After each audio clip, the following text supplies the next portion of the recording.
Hello, this is Alex from cables.gl. Let's say you want to use a MIDI device with your cables patch. Totally can. And there have been quite a few tutorials about making this happen, but I think it's time for a refresh because the operators that we use are a lot better now, a lot quicker. And, I feel like doing kind of an intro video where we just simply hook up your MIDI device and then assign a controller to then plug into something on this screen here. And then we'll get into the other topics that were covered in other videos. So, like synchronization and maybe talk about a little bit of the differences between doing software and hardware MIDI inside your operating system. Maybe there's some differences, Mac OS and Windows. I don't know. But let's just say you have a MIDI device, it works, your operating system recognizes it, you know it works with your browser of choice. You just want to get going, right? And in this example, I just have a patch with some point material with a texture going to it. And what I want to try is to see if I turn a knob, how would it feel like to change, for example, this random size of the points here. Okay, so how do we get started? First, we need to open up our search, and I'm going to clear my past search here. And you're going to see this, right? So if we look over on the right here, we'll see orange devices section, and then there's this whole name namespace of MIDI. So all these devices are ops.devices.midi, and there's quite a few of them. And what we need to get started with is, of course, assigning a MIDI device that we're going to then take the information from, right? So we need a MIDI input device. I place this down and I look at the parameters. Not many. So there's a device drop-down field, which actually has a input port, so we can maybe set up some kind of sidebar for our users, because of course you got to keep in mind, like, you might have something like mine, which is the nano control. But then if I save this patch and send it to you, the patch won't recognize what you have. So you might have some like Arturia thing, or maybe it's even a software controller for MIDI. So this is kind of necessary to show to your user, or if you're just doing it for yourself, you're doing like a DJ gig or something, you can just select the device that you know for sure will work. But again, there's a lot of things that can go wrong, like your cable gets disconnected or something and you need to reconnect it. So keep that in mind, that it's important for the browser to know what device needs to be selected to then take the knobs and the sliders and the notes from. Unlike maybe something what you're used to in like Ableton or something else, where it will automatically like recognize, okay, the thing got disconnected, but now it's reconnected and it's all good. I think in browsers it's a bit like fidgety, so it might even be better on a Mac. I don't know. So let's just say everything works. We got this operator, and we're going to select a controller that you want to use. In my case, this nano control. And the other stuff you see here is like my sound card and stuff. So if you have a sound card with a MIDI input, you might see that in there as well. All right, so then we have this learn and panic. And learn is kind of cool because, of course, I can start using these ports, right? Because now I'm reading my MIDI device, and it will output the different events, the notes, the control messages, the clock even. But if like you're like me, I'm a little bit lazy. Like, I know I want to use this knob.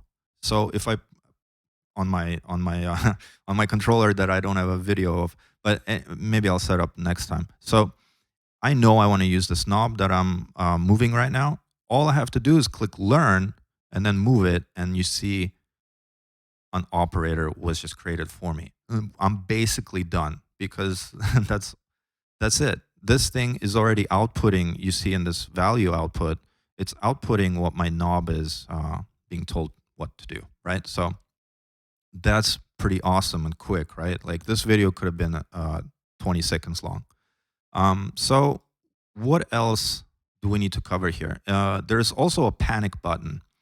This I think is great when you have a lot of MIDI devices connected together and there's like stuff going in and out of the devices, and you might end up with a MIDI loop. So like just messages are just stuck. So this panic will kind of just block everything out from your browser, or that's coming in from this device to your browser, and you might be able to recover from some sort of mishap that happened with maybe some incorrect cabling inside cables, or maybe outside of your browser you had some MIDI routing setup. Anyway, that's what the panic is. It's pretty much the classic MIDI panic button. All right, and what I also want to talk about is, for example, this Midi Cc operator that was created when I was moving my knob. And of course, if we press escape, we can search for Midi Cc, and this operator is here, right? There's also another one we'll cover in another video, but this Midi Cc is exactly the same. However, it's really cool to just have this learn button on this kind of master MIDI device operator. And when I use another knob, now I have two different MIDI CCs already created. So it kind of saves me the time of having to search, set up this correct MIDI channel and MIDI number. It just does it automatically for me.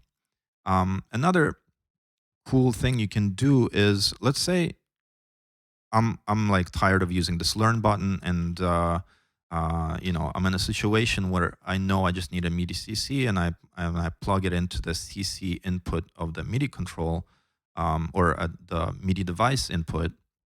But here I have to set up the index, right? This operator also has a learn. So if I click learn and then move a knob, it will catch whatever was going into it. So also super handy, and yeah, this is just awesome, I think. All right, so let's move on to this other operator we're going to talk about, the Midi Cc operator that will catch whatever's coming out of your input device and then output an index, so the channel number that has been assigned to this operator, and also the value out. Then also there's like triggers and an array even. Very cool little operator.